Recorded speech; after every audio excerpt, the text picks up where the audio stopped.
ರಾಜ್ಕುಮಾರ್ನ ದರ್ಶನವಿನ್ನೋ ಅಭಿಮಾನಿಗಳಿಗೆ ಆಗೇ ಇಲ್ಲ. ಅಷ್ಟರಲ್ಲೇ ಪವರ್ ಸ್ಟಾರ್ ಪುನೀತ್ ರಾಜ್ಕುಮಾರ್ ಮುಂದಿನ ಸಿನಿಮಾಗೆ ಭರ್ಜರಿ ತಯಾರಿ ನಡೀತಿದೆ. ಈಗಾಗಲೇ ನಿರ್ದೇಶಕ ಹರ್ಷ ಸಿನಿಮಾದ ಕಾಸ್ಟ್ ಸೆಲೆಕ್ಷನ್ ನಲ್ಲಿ ನಿರತರಾಗಿದ್ದಾರೆ. ಇನ್ನು ಈ ಸಿನಿಮಾ ತಮಿಳಿನ ಪೂಜೈ ಚಿತ್ರದ ರಿಮೇಕ್ ಆಗಿದೆ ಎನ್ನಲಾಗ್ತಿದೆ.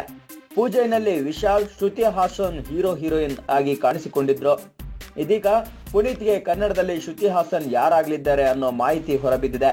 ಅಂದ ಹಾಗೆ ಕನ್ನಡದ ಪೂಜೈ ಚಿತ್ರದ ಪ್ರಮುಖ ಪಾತ್ರದಲ್ಲಿ ನಟಿ ರಮ್ಯಾ ಕೃಷ್ಣ ನಟಿಸಲಿದ್ದು, ನಾಯಕಿಯಾಗಿ ಹನ್ಸಿಕಾ ಫಿಕ್ಸ್ ಆಗಿರೋದಾಗಿ ಸುದ್ದಿ ಕೇಳಿ ಬರ್ತಿದೆ.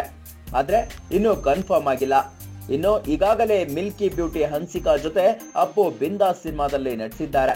ಒಂದು ವೇಳೆ ಹನ್ಸಿಕಾ ಬಂದಿದ್ದೇ ಆದಲ್ಲಿ 9 ವರ್ಷಗಳ ನಂತರ ಮತ್ತೊಮ್ಮೆ ಬಿಂದಾಸ್ ಜೋಡಿಯನ್ನ ಸ್ಕ್ರೀನ್ ಮೇಲೆ ಡ್ಯುಯೆಟ್ ಹಾಡೋದನ್ನ ನೋಡಬಹುದು. ನಮ್ಮ ವಿಡಿಯೋ ನಿಮ್ಗೆ ಇಷ್ಟ ಆದ್ರೆ ಶೇರ್ ಮಾಡಿ, ಲೈಕ್ ಮಾಡಿ, ಕಮೆಂಟ್ ಮಾಡಿ. ಮತ್ತೆ ನಮ್ಮ ಚಾನಲ್ ಕಲರ್ಸ್ ಟಾಕೀಸ್ಗೆ ಸಬ್ಸ್ಕ್ರೈಬ್ ಮಾಡಿ.